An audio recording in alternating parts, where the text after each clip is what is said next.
Alléluia. Reconnais ces paroles. Élève Jésus avec tes mots. Élève Jésus avec tes mots. Dis-lui ce qu'il a fait pour toi. Et manifeste-lui ta reconnaissance pour tout ce qu'il a fait pour toi tout au long de cette semaine. Certainement, ça a été difficile. Certainement, tu as failli lâcher prise. Mais il t'a fortifié. Dis merci à Jésus avec tes mots. Combien il est bon, combien il est aimant envers toi et moi. Bénis Dieu avec tes mots bien-aimés. Tu ne dois pas rester la bouche fermée dans la présence de Dieu. Bénis le Seigneur. Beaucoup ne sont pas là. Beaucoup sont morts. Mais tu es là. Bénis Dieu au nom de Jésus. Merci Seigneur pour ces moments. Merci Seigneur pour ces moments. Merci Seigneur pour ces moments.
Alléluia.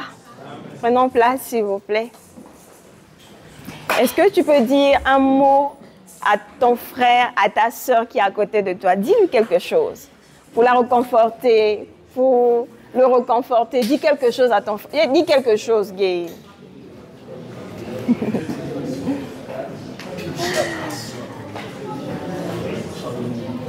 Et moi, je vous dis que Jésus nous aime. Amen. C'est banal peut-être qu'on le dit, mais moi, je l'ai expérimenté. J'avais du mal à lui faire confiance dans un domaine de ma vie. Et il m'a emmené à accepter son amour. Il m'a dit, Leslie, je t'aime. Et quand j'ai accepté cet amour, j'ai compris que, waouh, il m'aime. Et c'est parce qu'il m'aime qu'il ne va pas me donner ce qui est mauvais. C'est parce qu'il m'aime qu'il ne va pas me laisser me perdre, en fait, si je lui fais confiance. Donc, accepte qu'il t'aime. Et cet amour pour toi qui te porte fera en sorte qu'il te conduit sur les droits chemins, si tu obéis. Amen. Amen. Que Dieu nous bénisse. Bonjour. Je suis la sœur Leslie Diawa. Ce que je suis n'est pas important. Je suis votre sœur. Et ce matin, Dieu m'a mis à cœur de nous partager sur un thème assez important qui m'a édifié moi-même. Parce que toutes les fois que je me lève pour partager, c'est parce que le Seigneur m'a fait du bien et j'aimerais vous le partager au nom de Jésus. Tout le monde écoute? Que le Seigneur soit béni. Alors, nous allons parler aujourd'hui de la croissance spirituelle. On a beaucoup certainement déjà entendu parler, ce n'est pas nouveau.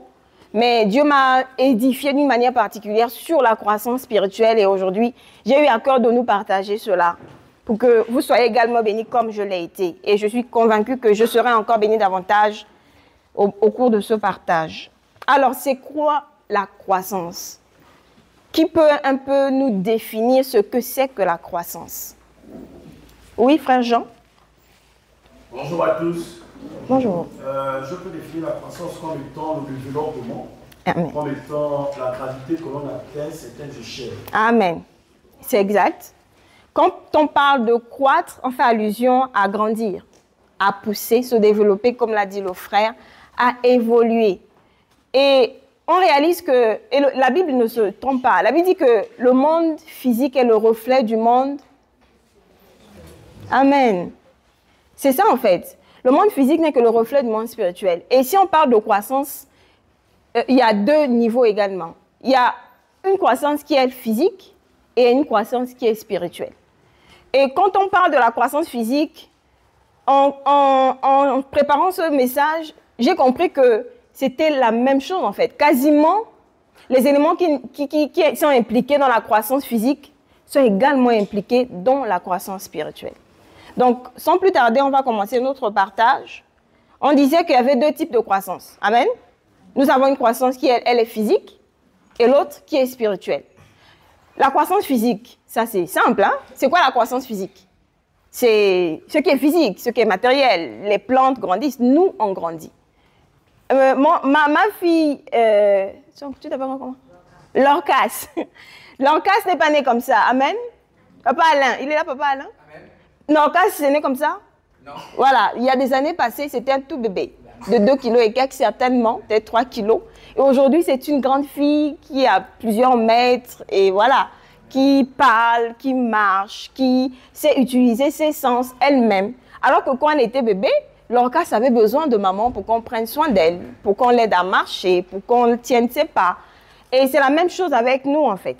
Donc, la croissance physique, elle, répond à beaucoup de critères, s'il faut dire comme ça. Il y a beaucoup d'évolutions.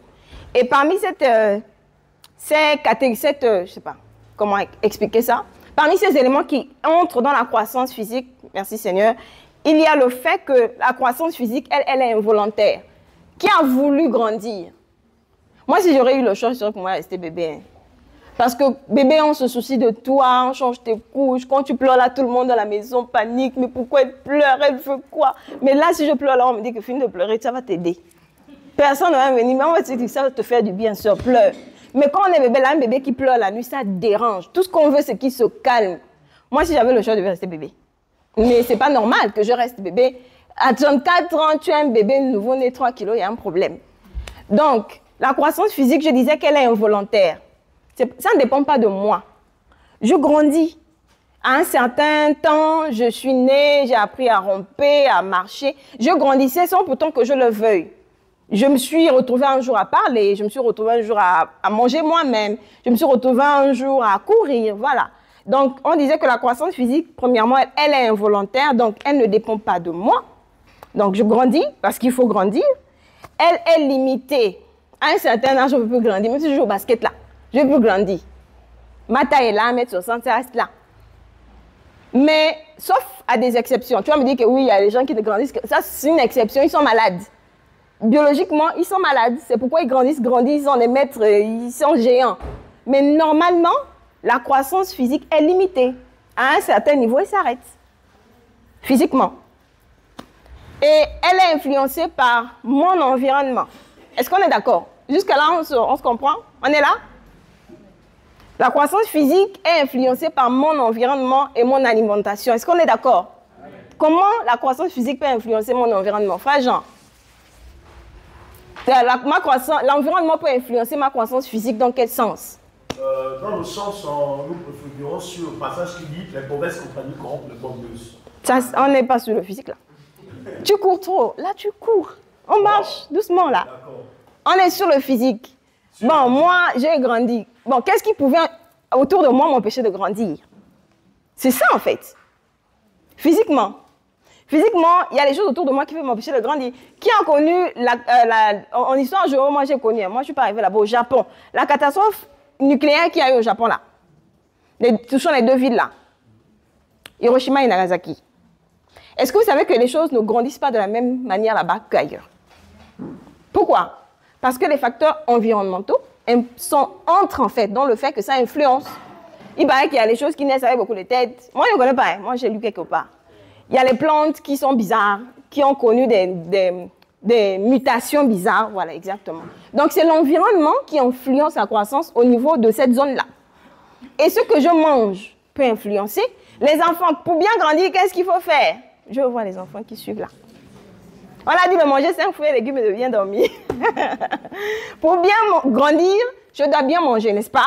Il faut bien manger, bien se nourrir. Il n'y a pas que le manioc dans la vie. L'enzebi, pardon, moi je suis dedans, mais quand même, il n'y a pas que le manioc. Le manioc, on le boit en purée, on le boit en solide. On change un peu, il n'y a pas que le manioc. Il y a le maïs, il y a le foufou, il y a beaucoup de choses. Donc, il faut varier mon alimentation pour que je puisse grandir de manière harmonieuse. D'accord? Donc, on a vu que la croissance physique, elle est également influencée par ce qu'il y a autour de moi et par ce que je mange. Donc, on va faire un lien avec ce qui est physique et ce qui est spirituel. On comprendra que c'est la même chose, en fait, qui est sollicitée dans les deux cas. Et elle connaît des étapes, cette croissance physique. Je suis dans le ventre de ma mère, après je suis sortie, j'étais un bébé, après j'étais un enfant, après là je suis adulte, et après je vais vieillir. N'est-ce pas? Donc, et c'est pareil pour notre croissance spirituelle. Donc, nous avons voulu parler un peu de la croissance physique pour mettre un peu les bases. Et là, nos bases sont posées. On est d'accord sur la croissance physique? Non. Tout ce qu'on a dit là, on est d'accord? Voilà. Et entrons maintenant dans la croissance spirituelle. C'est quoi la croissance spirituelle? Quelqu'un peut nous aider à définir?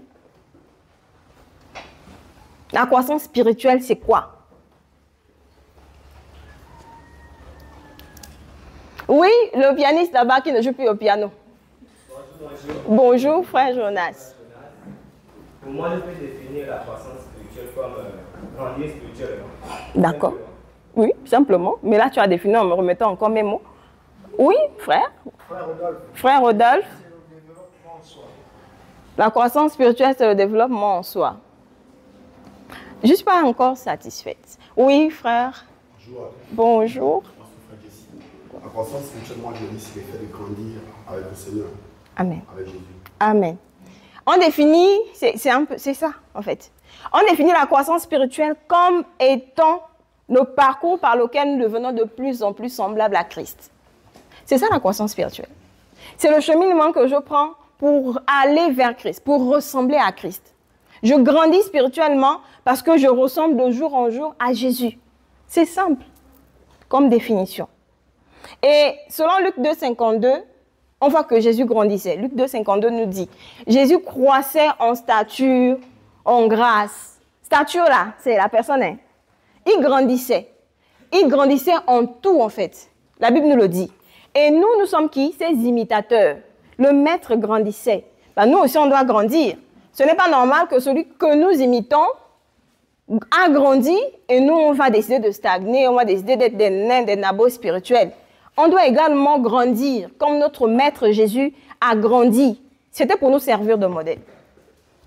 Et on a vu au début certains facteurs qui entrent dans la croissance physique. Et on va faire un parallèle. On verra que c'est la même chose. Certaines choses sont quasiment identiques. Sauf que ici, ce qui est sollicité, c'est le spirituel en fait.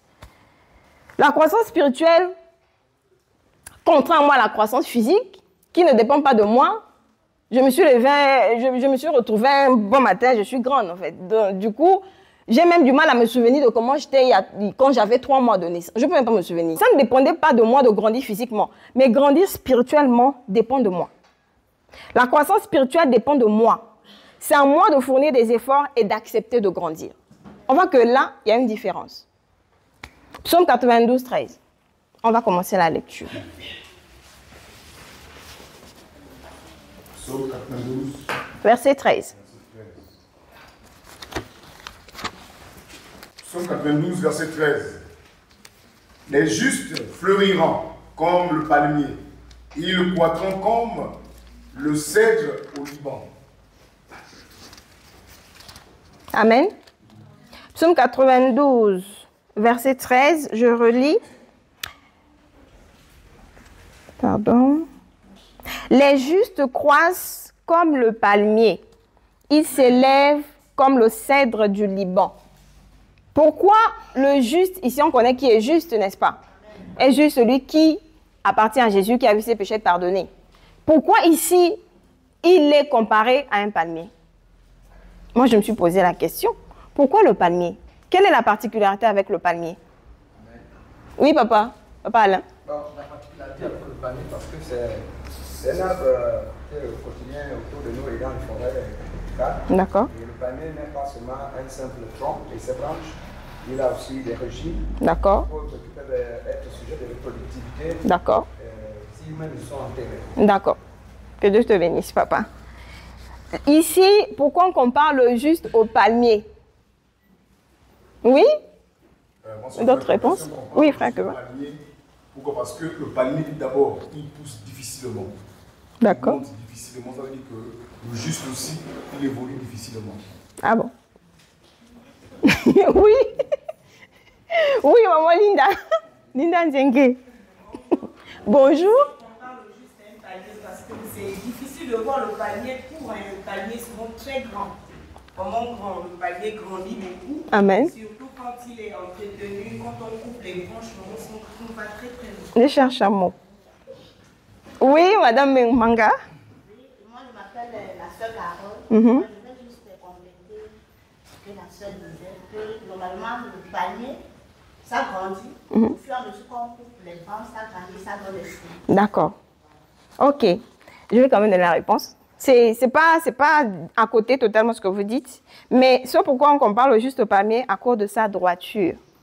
Le palmier est comment? Il est droit. Bon, ne me dis pas qu'il y a des palmiers tordus. Je sais qu'il y a des... Oui, il y en a, je sais, mais on n'est pas dans la particularité. On n'est pas dans la particularité, on est dans le général. Il y a les palmiers tordus, je suis d'accord. Je suis d'accord, il y a les palmiers tordus, cocotiers tordus. Mais normalement, le palmier, il est droit. C'est à cause de la droiture qu'on compare le juste au palmier. Et pourquoi le cèdre du Liban? Quand j'ai cherché, on a dit que le cèdre était un arbre tellement résistant. Il ne se laisse pas corrompre, il ne pourrit pas. C'est pourquoi on l'utilise pour fabriquer des bateaux. Donc, on compare le juste au palmier à cause de la droiture et au cèdre à cause du fait qu'il ne se corrompt pas, de sa capacité à résister à l'usure. Et quand j'ai un peu creusé, on a dit que j'ai lu quelque part que ici, le cèdre était l'image de l'éternité. Il était symbole de la sainteté. Et pourquoi on nous compare au palmier?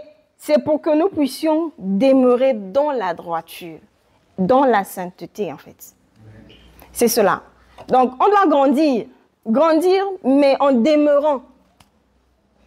Pas grandir, on s'arrête. On grandit, on s'arrête. Une croissance saccadée. Donc, ça monte, ça descend, ça monte, ça descend. C'est pas cela. Et deuxièmement, la croissance spirituelle est influencée par mon environnement. C'est la même chose que la croissance physique, n'est-ce pas? On a vu qu'il y a une similitude. Autour de moi, et ce que je mange également, influence ma croissance. Mais comment? Quel est le rapport avec ce que je mange et la croissance spirituelle? Qu'est-ce que dit la Bible? L'homme ne vivra pas seulement de pain, mais de toute parole qui sortira de la bouche de l'Éternel. Là, on ne la mange pas physiquement. Hein? Le fait de l'écouter, c'est me nourrir. C'est nourrir mon esprit. Et si ce que j'écoute n'est pas adapté, si ce que j'écoute n'est pas lourd, ne contient pas des vitamines, ça ne va pas me faire grandir. Donc, ce que j'écoute et ce qu'il y a autour de moi peut influencer ma croissance. Soit je vais grandir, soit je vais régresser ou stagner. Amen. Mais comment mon environnement peut m'influencer spirituellement? La Bible dit que les mauvaises compagnies corrompent les bonnes mœurs. Si je continue à traîner avec des immatures, mais je ne vais pas grandir. Je suis le seul immature dans un groupe de 10. Les mauvaises compagnies corrompent les bonnes mœurs. Quand j'étais dans le monde, je ne savais pas que c'était un passage biblique. Je crois que c'était une citation mondaine. Quand je l'ai découvert dans la Bible, j'ai dit, hein, donc c'est vrai.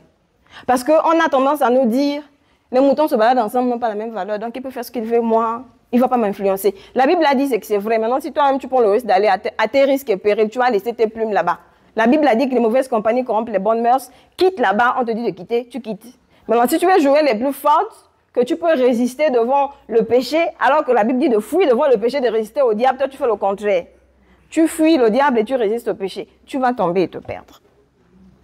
C'est cela en fait. Donc ce que j'écoute peut influencer ma croissance.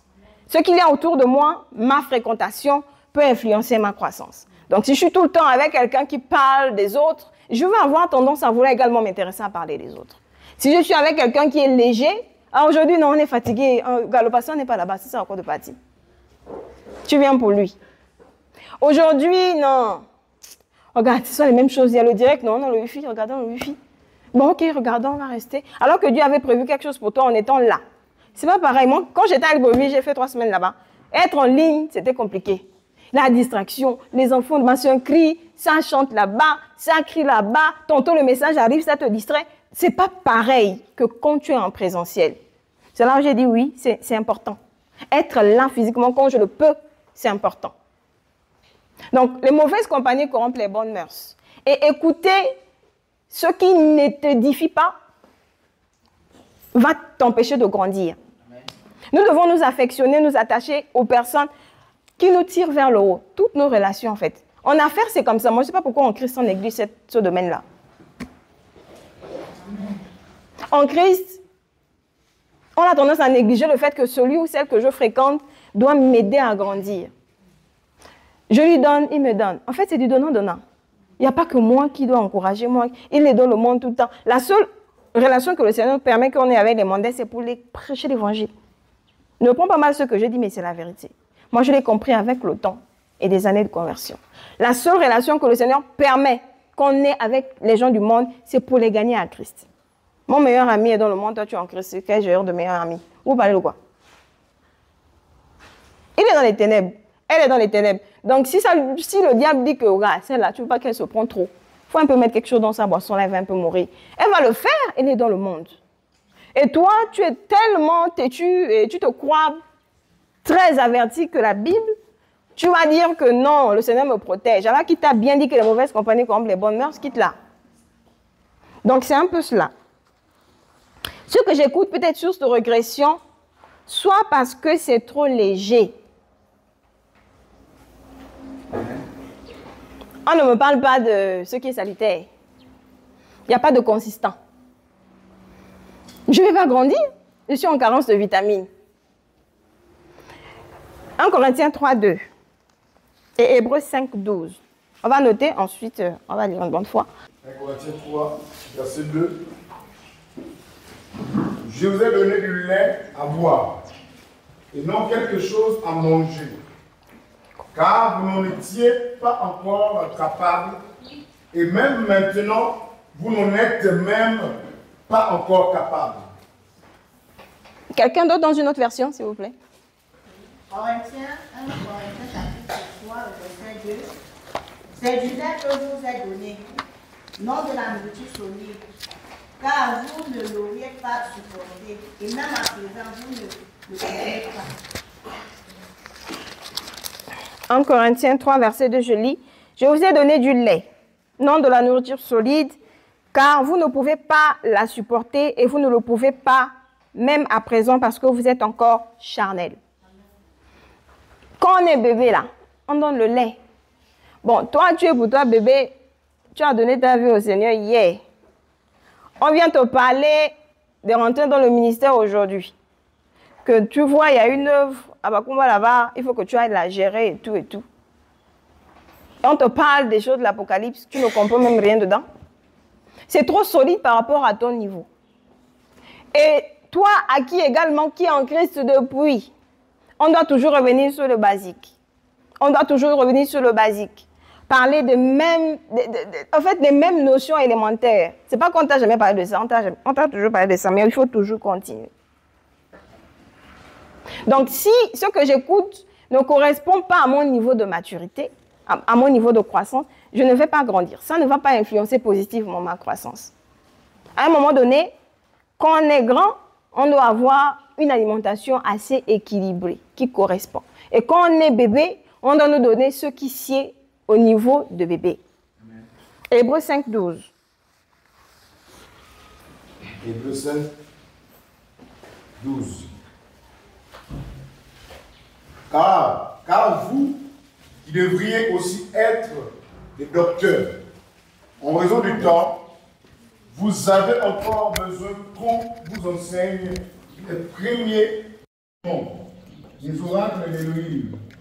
Et vous êtes devenus tels que vous avez encore besoin de lait et non de nourriture solide. Amen. C'est ce qu'on disait en fait. On est en Christ depuis, mais on est encore au lait. On a encore besoin de lait alors qu'on a l'âge de passer à la nourriture solide. On est censé encourager ceux qui viennent après nous. Parce qu'on a beaucoup reçu.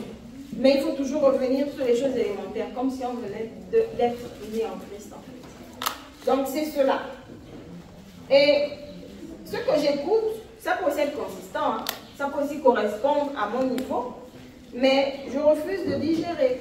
C'est possible, n'est-ce pas? Est-ce que vous savez qu'il y a des adultes qui ne digèrent pas le lait? Ils ne supportent pas. S'ils font là, il va faire une réaction. Et généralement, les adultes ne supportent pas le lait. C'est normal, c'est fait pour leur âge.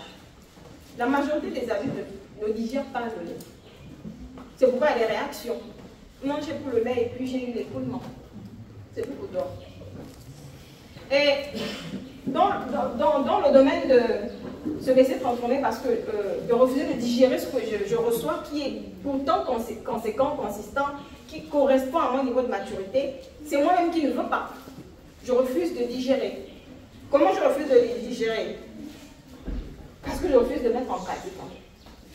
Je reçois bien, c'est consistant, c'est bien à mon niveau, mais je refuse de mettre en pratique. Je refuse d'accepter la parole qui m'est prêchée. Combien sommes-nous ici à nous dire qu'il est trop dur? À reconnaître que c'est vrai, mais c'est trop dur, mais c'est contradictoire en fait. Ça ne peut pas être vrai, tu dis trop dur. Si c'est vrai, c'est que ce n'est pas de lui. Tu peux pas aussi dire qu'il est trop dur. Il est, c'est que ça dépendait de lui, ça ne dépend pas de lui, c'est la parole qu'il lit. Devant toi et moi, et qu'on lit également qui est dans nos Bibles. Mais on fuit, on dit pardon, là-bas c'est compliqué. Je suis conscient que c'est la vérité, mais je refuse d'appliquer cette vérité-là. Et je ne vais pas grandir. Donc ça ne va rien me faire. Je suis bien au bon endroit, j'écoute bien ce qu'il faut, donc je me nourris comme il faut, on me donne tout ce dont j'ai besoin pour grandir, je refuse de manger. Et si je ne mange pas, si je n'ingère pas, je ne pourrai pas grandir. Amen. Et c'est ce qui arrive à certains d'entre nous.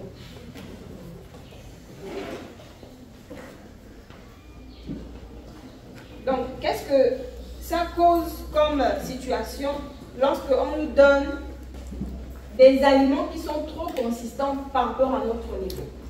Tu viens de naître de nouveau, on te parle déjà d'être en charge du ministère et beaucoup sont comme ça. À peine tu es né, cherche à t'enraciner, non, tu veux courir. Moi, toi tu cherches. Tu veux servir, c'est bien. Mais cherche d'abord à être assis dans la parole. Cherche à t'enraciner. Si on te donne trop de solide, là, tu seras constipé. Imaginez-vous qu'on donne aux bébés qui sont de la maternité le téna. Pas la purée de manioc. Si tu me dis, parce que c'est ça que si je dis la purée de manioc, vous allez tous me dire que nos grands-parents faisaient ça. Pas la purée de manioc. Le téna avec les feuilles de manioc, un nouveau-né qui sort de la maternité, ça c'est pas le tuer. C'est la même chose. Et beaucoup sont comme ça dans le Seigneur. Aussitôt ils viennent au monde, spirituellement, ils sont nés de nouveau. On les garde de solides. Ça fait quoi? Ça ne descend pas dans leur corps. On a les personnes qui spirituellement ont des grosses têtes. Pourquoi la grosse tête? Parce que tout s'arrête à la tête et ça te donne l'orgueil, ça te donne, moi je connais. Tu récites les passages bibliques, mais que tu ne comprends même pas. Moi je suis arrivée parce que Dieu t'a fait grâce à cause de son esprit qui est en toi. Tu pries pour l'esprit a été restauré, tu es arrivé. Tu te prends la grosse tête. On a des malformés spirituels parce qu'on ingère ce qui n'est pas à notre âge. Ça entraîne des murmures, ça entraîne des raisonnements. Ça entraîne des hésitations. Parce que on a ingéré ce qu'il ne faut pas, au moment qu'il ne fallait pas.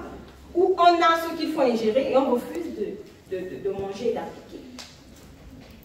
Donc, si vraiment le Seigneur nous aide, parce qu'il nous enseigne, c'est pour que nous puissions chercher à nous identifier et à régler ce qui est à régler, pour que nous puissions évoluer avec lui.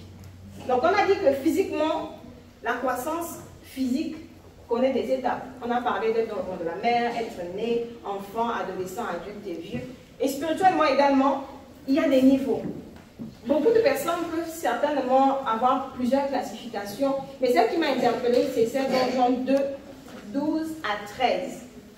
On va lire Jean 2, 12 à 13. On va se focaliser sur cette classification. C'est celle qui m'a édifiée. Certainement, il y en a d'autres encore. Ce n'est pas le monopole de la connaissance. Mais c'est celle-là qui m'a édifiée, qui m'a captivée. Jean 2, 12 à 13. Après cela, il descendit à Capernaum avec sa mère et ses frères et ses disciples, mais ils n'y demeurèrent que peu de jours. 13. Et la Pâque des Juifs était proche, et Yoshua monta à Jérusalem. Pardon, frère, c'est 1 Jean 2. C'est pas juste 1 Jean 2. C'est 1 Jean 2, 12 à 13, pardon.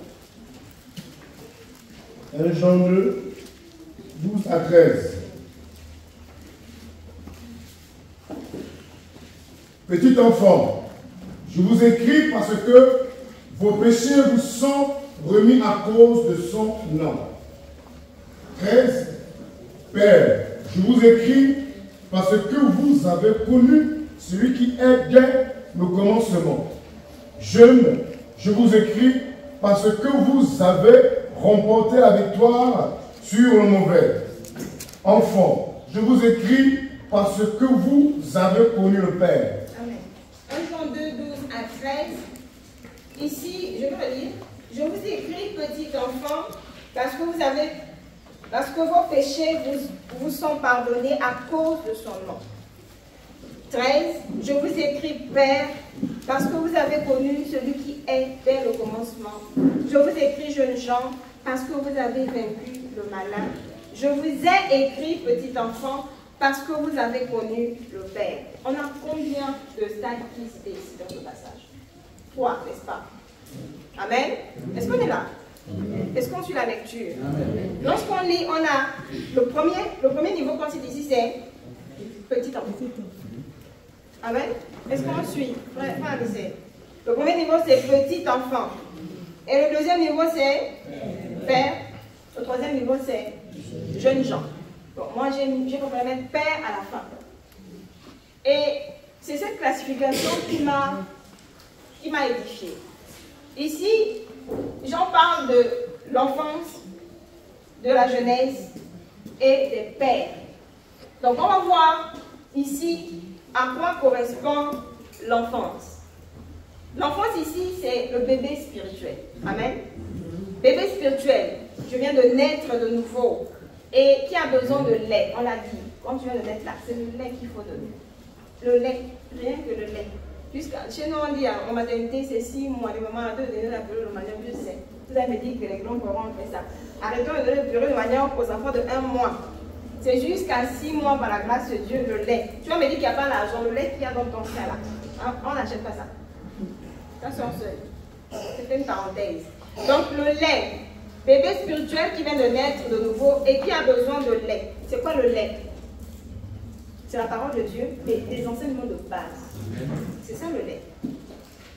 C'est ce dont un homme, une femme née de nouveau vient de naître, qui vient de naître, a besoin.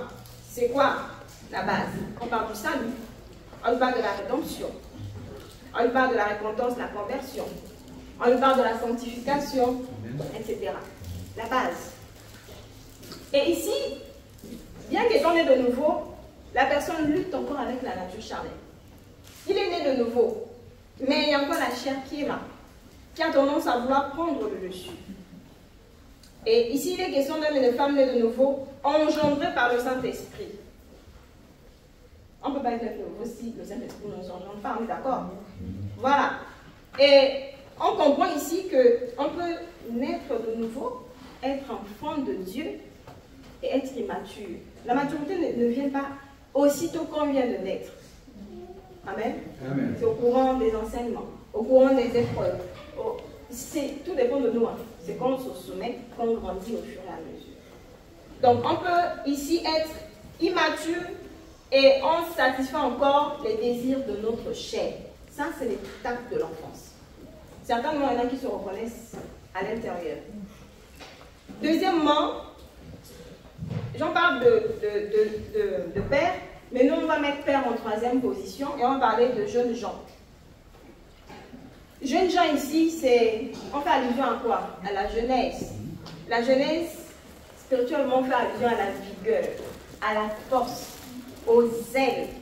Ici, il est question des fils, selon Romains 8, 14. Quelqu'un peut nous lire Romains 8, 14? Romains 8, verset 14. 11 frères, s'il te plaît. Romains 8, 14. Car tous ceux qui sont conduits par l'Esprit d'Élohim sont fils d'Élohim. Amen. Romains 8, 14, je vais relire. Car tous ceux qui sont conduits par l'Esprit de Dieu sont fils de Dieu. Et c'est, or, l'Esprit lui-même rend témoignage à notre esprit que nous sommes enfants de Dieu. Donc, pour l'enfance, c'est Romains 8, 16 qui s'applique. Ici, pour la jeunesse, c'est Romains 8, 14. Et ici, ce sont des hommes et des femmes qui sont nés de nouveau, mais qui sont conduits par le Saint-Esprit.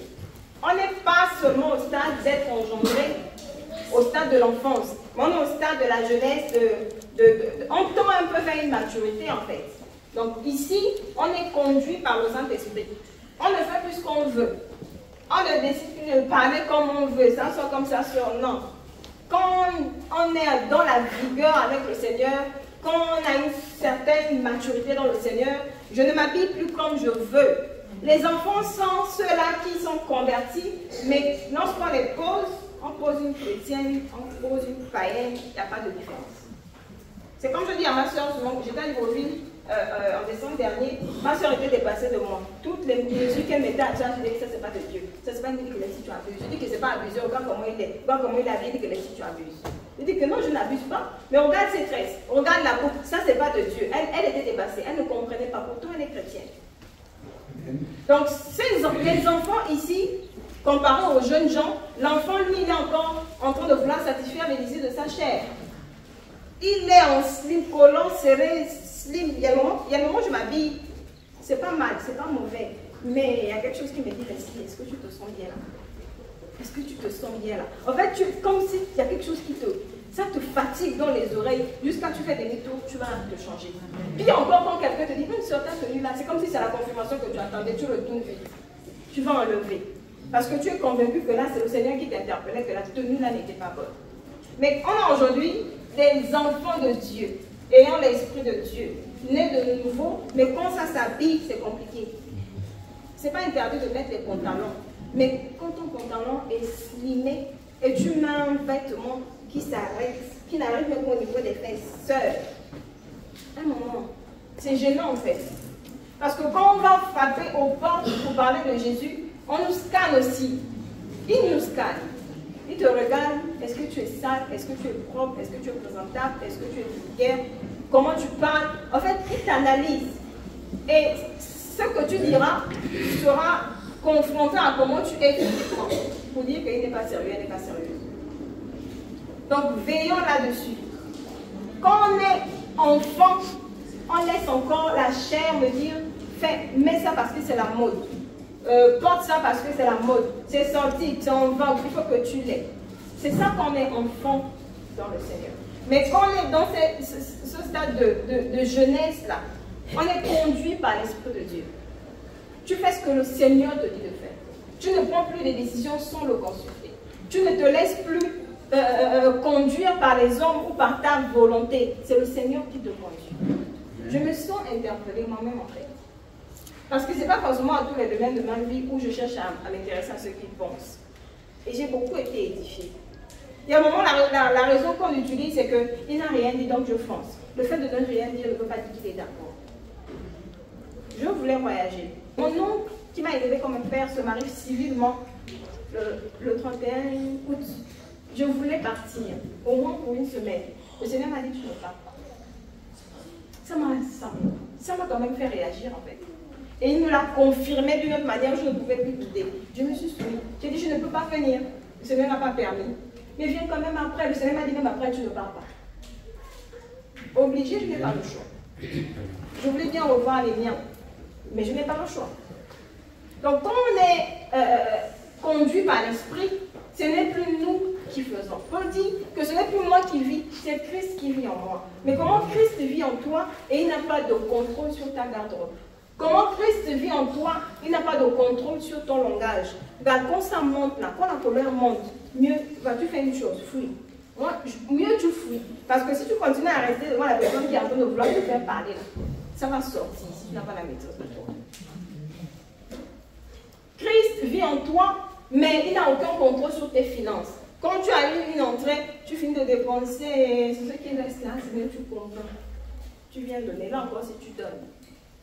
Ce n'est plus toi qui vis, mais c'est Christ qui vit en toi. Christ vit en toi, dans ta pièce là, ta vie de 3 chambres là. Je compare ta vie à une pièce de 3 chambres, salon, cuisine, douche. Il a accès à toutes les pièces sauf à la chambre. Dit que Seigneur, prends tout, mais la chambre m'appartient. Ce n'est plus toi qui vis, mais c'est Christ qui vit en toi. Il faut qu'on comprenne en fait. Certaines situations nous retardent, nous ralentissent, nous freinent et nous empêchent de grandir. Ça fait que d'autres qui viennent de naître après nous grandissent, reçoivent et nous on est encore là. Et on se plaint. On est dans les murmures, on est dans je sais pas, on boude, on raisonne. Pourquoi l'autre? Pourquoi pas moi? Pourquoi pas toi? Pourquoi pas moi? Mais parce qu'elle se soumet, il se soumet et tout le monde est des boudeurs, on est des raisonneurs. On est encore en train de réfléchir, on est encore en train de regarder et de regarder à nos intérêts. C'est cela en fait. La jeunesse ici, c'est cet homme, cette femme qui ne vit plus pour lui, qui est influencée par l'Esprit de Dieu. Et le 3e niveau, on va toujours rester dans la jeunesse. 1 Pierre 5,5. On va voir également une caractéristique de cette personne qui est conduite par le Saint-Esprit. Ces jeunes gens, comment ils se comportent? 1 Pierre 5,5. De même, vous qui êtes jeunes, soyez soumis aux anciens. Et vous soumettant tous les uns aux autres. Revêtez-vous d'humilité, parce que Elohim résiste aux orgueilleux, mais il fait grâce aux humbles. Une autre version?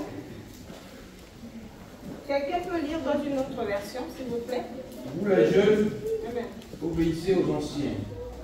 Et vous tous, faites-vous petits les uns devant les autres. Le livre Saint dit, Dieu résiste aux orgueilleux, mais il est bon pour les petits. Amen. 1 Pierre 5,5, c'est clair en fait. Comment sont les jeunes gens qui sont conduits par le Saint-Esprit? Ils obéissent et ils sont soumis à Dieu et à ceux que Dieu a établis pour eux. Il dit, et vous, dans vos rapports mutuels entre les jeunes, revêtez-vous d'humilité. C'est pas parce que tu manifestes les dons que l'autre n'a plus rien à te dire, n'a plus de conseils à te donner.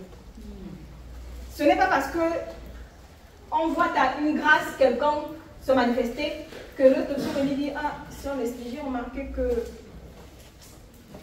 voilà ce que j'ai remarqué. Même si elle a tort, c'est pas ça. Accepte avec humilité, mais ne te braque pas. Sœur, la tenue que tu as empruntée là, est-ce que tu peux mettre le pan? Afin là. Afin de mettre le pan là, on va nous taper ici là. Il y en a quand même que Dieu nous aide, que le Seigneur nous aide. Moi, si j'arrive un jour et que il y a une fois, on a payé pour moi, je ne sais pas ce qui s'est passé, en tout cas, je me suis écoulée. Je n'étais pas mal habillée, parce que c'est une tenue que je mets souvent quand je viens. Mais je me suis retrouvée quand je me suis relevée avec le pan. Mais je ne suis pas allée voir la personne que pourquoi tu mets le pan. Non. Peut-être parce que j'ai pris une posture qui a mis mal à l'aise les autres. On m'a mis le pan. Donc, si on te dit que la tenue que tu portes là, c'est voilà, on t'explique même. Quand on te dit mets le pan. Mets le pan, ça te coûte rien. Non, si tu veux qu'on te mette, tu veux pas qu'on te mette le bain, mais couvre-toi, habille-toi convenablement. Ça va nous éviter ça. La soumission mutuelle. On n'a pas de respect entre nous. Tu vas me dire, pourtant, on est né en même temps. C'est pas parce qu'on est né dans le Seigneur, ou qu'on a le même âge, ou que je suis plus grande que toi, le Seigneur ne peut pas passer par toi pour m'interpeller ou pour me conseiller, pour m'édifier, pour m'encourager. Accepte cela avec humilité. Que ce soit vrai ou pas, accepte avec humilité et sache comment répondre à ton frère. Que Dieu te bénisse, c'est tout. Si ça t'a fait mal, que Dieu te bénisse dans le secret, va prier, ce n'est pas réglé. Et on n'est pas soumis aux autorités que Dieu a mis au-dessus de nous, aux aînés dans la foi, aux pères dans la foi. La soumission ici, ce n'est pas de faire à l'aveuglette ce qui me demande de faire, non, c'est le respect. C'est le respect en fait. Et c'est ce qui manque. Ici, la Bible dit que les jeunes gens obéissent et sont soumis. Donc, je ne peux pas être né de nouveau. Depuis Kalakala, j'ai un problème de soumission. Je passe à côté de certaines grâces. Et je vais rester longtemps. Et le troisième niveau, ce sont les pères. Ici, le père, ce n'est pas aujourd'hui pour les enfants de 14 ans, pour les enfants. Hein. Ce n'est pas de ce genre de père. Ce n'est pas le père biologique. Ce sont des pères dans le Seigneur. Ce sont des adultes, des hommes faits selon le Seigneur. Ce sont des hommes qui ont du poids selon le Seigneur. Ce n'est pas ton l'âge de la personne. Tu peux avoir 50 ans et être jeune gens, ou être nouveau-né, ou enfant. Tu peux avoir 20 ans et être père. C'est la maturité en fait dans le Seigneur. C'est ta maturité dans le Seigneur ici. C'est parce que tu acceptes de grandir, tu te soumets, que tu grandis. Ce n'est pas parce que tu es dans le Seigneur depuis longtemps. Non. La croissance spirituelle, on l'a dit, ça dépend de moi. Ce n'est pas pareil que la croissance physique qui te tombe dessus comme ça, là, tu vas grandir, que tu ne le veuilles pas. Tu vas te retrouver un jour, tu apprends, on te dit même que sors de la maison, tu es adulte. Ce n'est pas pareil avec la croissance spirituelle. Donc ici, les pères, il est question d'adultes selon le Seigneur, des personnes matures en qui le fruit de l'esprit est manifeste. C'est ça les pères. Le père, ici, est celui qui encourage, celui qui est un modèle.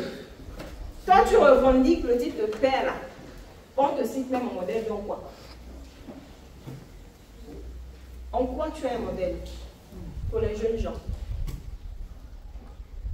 En quoi encourages-tu les jeunes gens?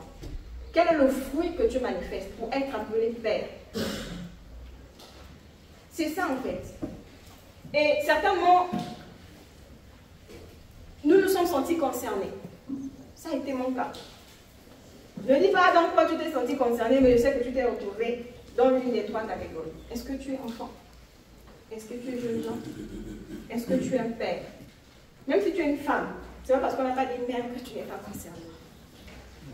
Mais si tu reconnais qu'il y a encore des failles, il y a encore des lacunes, le Seigneur permet que nous puissions être édifiés là-dessus, c'est pour arranger. On a vu ce qui influençait la croissance spirituelle. Et si tu reconnais que dans ces domaines-là, il y a des choses qui sont à combler, comble cela pour que tu grandisses et que tu portes du fruit. Si tu reconnais qu'il y a encore des difficultés, fais des efforts. Parce que c'est toi et moi en fait. C'est à moi de faire des efforts. Spirituellement, pour grandir, c'est moi qui dois vouloir grandir. C'est moi qui dois fournir des efforts pour grandir. C'est pas pareil que physiquement, c'est en donnant à notre bonne nourriture, en veillant sur l'environnement. Non. Spirituellement, ça dépend de moi. Et le Saint-Esprit fait sa part. J'ai ma part à faire. Le Seigneur, par son esprit, a sa part à faire. Par rapport à ce que j'écoute. Si tu reconnais que ce que tu écoutes est consistant, ce que tu écoutes c'est vraiment ça, c'est la nourriture qu'il faut, et que tu ne grandis pas, parce que c'est toi le problème. Surtout si autour de toi les autres grandissent et pas toi. On est censé porter du fruit. La Bible dit que tout arbre qui ne porte pas de fruit est coupé, jeté au feu. Parce qu'il est hérétique.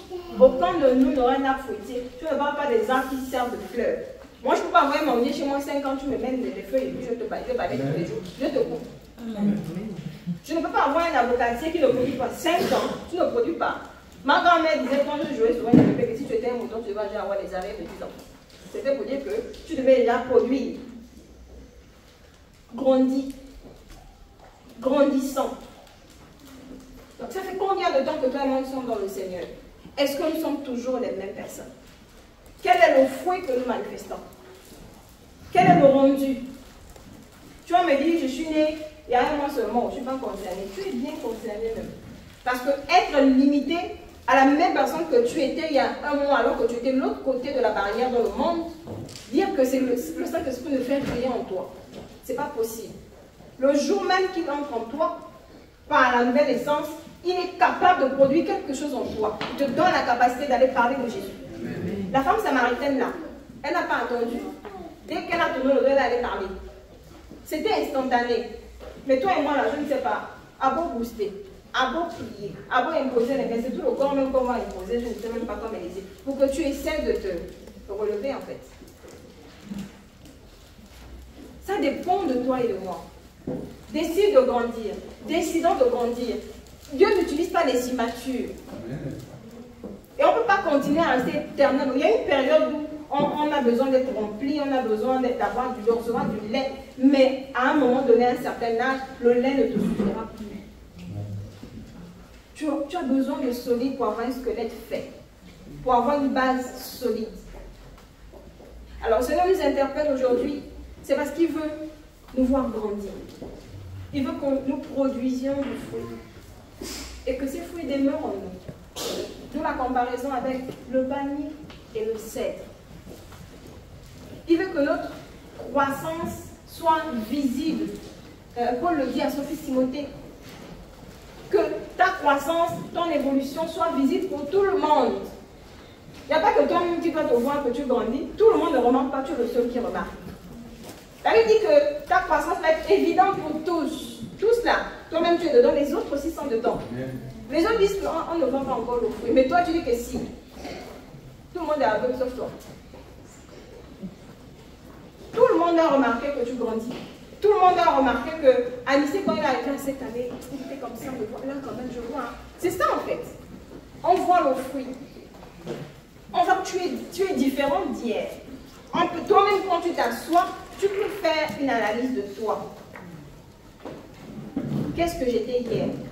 Qu'est-ce que j'étais capable de faire hier? Ce que j'étais capable de supporter hier? Qu'est-ce que je fais aujourd'hui? Où est-ce que je vais? À quel niveau je me trouve? Tu peux le faire, cette auto-analyse-là. Par la grâce de Dieu. Et c'est là qu'il veut nous emmener. Et une fois que tu as décelé le problème, règle cela. Et continue la marche avec Jésus. Donc pour conclure, on est au terme de notre rencontre, enseignement. Pour conclure, on va prendre Hébreux 5, 12 à 14.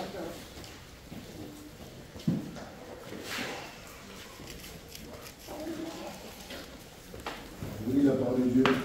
Dans Hébreux 5, 12 à 14.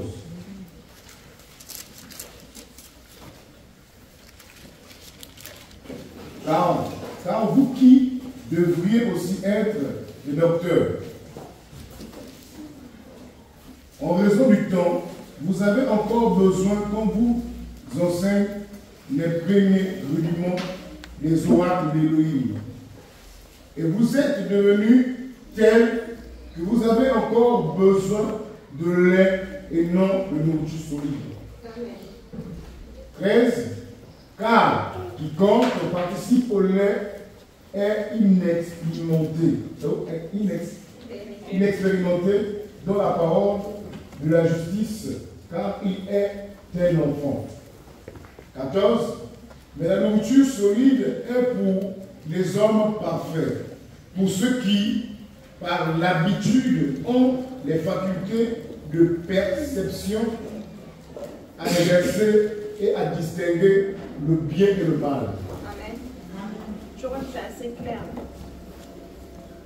Je vais relire. Vous, en effet, Hébreux 5, 12 à 14, vous, en effet, qui depuis longtemps devriez être des maîtres, on devait tirer les autres. On devait déjà être au niveau d'encourager les autres. Depuis longtemps. vous avez encore besoin qu'on vous enseigne des principes élémentaires, les oracles de Dieu. Vous en êtes venus à avoir besoin de lait et non de nourriture solide. On devait être des maîtres dans certains domaines, des références. Les personnes vers qui on devrait se tourner pour avoir une orientation, pour avoir un conseil, un encouragement. Mais nous-mêmes, on a encore besoin d'être nourris au lait. Alors qu'on a l'âge de passer au solide. Et on ne peut pas nous donner ces choses précieuses et solides, en fait. Si on remarque qu'on a encore au lait, on ne supportera pas. C'est pourquoi on est encore là. On ne grandit pas. On n'évolue pas. Ce matin, le Seigneur nous a interpellés, moi en premier. J'ai été interpellée à faire une auto-analyse de ma marche avec le Seigneur, à identifier le niveau dans lequel je me trouve. Et je crois par la grâce de Dieu, toi également, si tu ne l'as pas déjà fait pendant cet enseignement à la maison, tu vas essayer de t'asseoir et voir où tu en étais, où tu en es et où tu vas avec le Seigneur. Que Dieu nous bénisse et bénissons le Seigneur pour sa parole.